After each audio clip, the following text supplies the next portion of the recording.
Bonjour à toutes et à tous. Aujourd'hui, on va s'intéresser à quelque chose d'assez fascinant, une manière de guérir des traumatismes qui, ne passe pas forcément par la parole. Une approche où le silence et le corps ont parfois plus de poids que les mots. On nous a souvent dit, presque martelé, que pour se remettre d'un trauma, il faut en parler, mettre des mots dessus. Mais est-ce que c'est vraiment la seule voie possible? Et si, parfois, cette approche avait ses propres limites?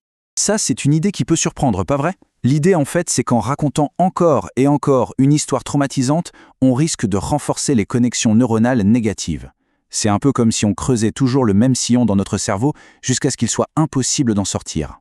Alors, la question qui se pose, c'est si parler n'est pas toute la solution, qu'est-ce qui manque? C'est vraiment ça qui est au cœur de notre exploration aujourd'hui. Et si la réponse, finalement, ne se trouvait pas dans une nouvelle technologie hyper complexe, mais dans une sagesse bien plus ancienne, des pratiques qui ont traversé les âges? Ok, alors, de quoi parle-t-on exactement? Le Wichampi Wayute, ce qui signifie nourrir les étoiles, c'est une pratique ancestrale de la tribu Lakota. Et ce qui est hyper intéressant, c'est que son but, ce n'est pas du tout d'analyser le trauma, mais plutôt de le libérer, de le laisser s'en aller. C'est une approche très symbolique et surtout non verbale. Et c'est là que ça devient vraiment fascinant. On a cette pratique développée il y a plus de 6 siècles, et aujourd'hui, la science la plus pointue vient valider son efficacité. C'est vraiment la rencontre improbable entre deux mondes qui n'étaient pas censés se parler. Bon alors, parlons science justement. Comment est-ce qu'on en est arrivé là? Comment des chercheurs, avec leurs outils modernes, ont-ils pu mesurer l'impact d'un rituel aussi ancien?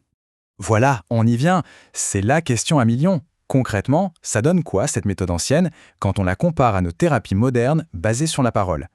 Accrochez-vous parce que les résultats sont, pour le moins, déconcertants.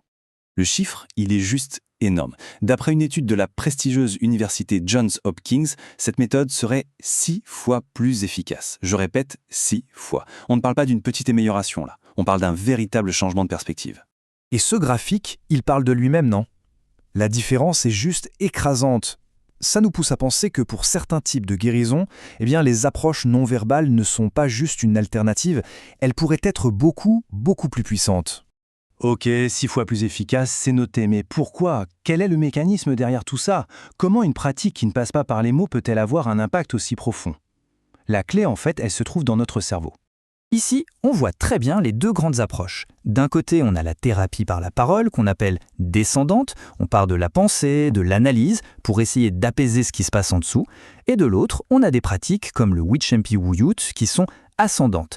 Là, on part du corps, des sensations, des émotions brutes, pour remonter et calmer le mental. Et ça, c'est le point central. Pour guérir, le cerveau n'a pas forcément besoin de comprendre pourquoi il a eu mal. Ce dont il a besoin, c'est d'une nouvelle expérience. Une expérience concrète de sécurité, de libération, une expérience qui va venir écraser, littéralement, l'ancienne empreinte de la peur. Et si tout ça est possible, c'est grâce à un concept absolument fondamental, la neuroplasticité. C'est cette capacité incroyable qu'a notre cerveau à se réorganiser, à créer de nouvelles connexions neuronales, et ce, tout au long de notre vie. Rien n'est figé. Le cerveau peut créer de nouvelles routes pour contourner les anciennes blessures. Et ce principe de guérison par le bas, ce n'est pas juste un truc de tradition ancienne, loin de là.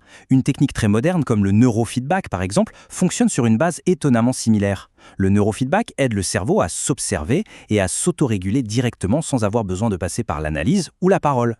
Le processus en lui-même est d'une simplicité assez bluffante. Étape 1, on mesure l'activité du cerveau. Étape 2, on montre au cerveau sa propre activité en temps réel, souvent avec un son ou une image. Et étape 3, c'est là que la magie opère. Le cerveau, de manière quasi instinctive, apprend à modifier ses propres ondes pour trouver un état plus calme, plus équilibré. Cette citation, elle résume tout. Le but n'est pas de forcer le cerveau à changer. C'est de lui donner les bonnes informations pour qu'il trouve lui-même le chemin de la guérison. C'est une sorte de collaboration en direct avec notre propre biologie. Alors, si on devait résumer tout ça, qu'est-ce qu'il faudrait vraiment retenir de cette exploration? D'abord, que parler n'est pas la seule et unique façon de guérir d'un trauma. Ensuite, qu'on redécouvre des sagesses anciennes dont l'efficacité est validée par la science. On a vu l'étude de Johns Hopkins avec des résultats spectaculaires. Ça nous montre que la guérison peut venir d'en bas, du corps vers l'esprit, en recablant le cerveau. Et tout ça est possible grâce à cette formidable capacité de notre cerveau à se transformer, la fameuse neuroplasticité. Et ça nous laisse avec une dernière réflexion. Et si guérir, finalement, ce n'était pas tant une question d'analyser sans fin le passé, mais plutôt de se concentrer sur la création d'un nouvel avenir directement dans notre propre esprit.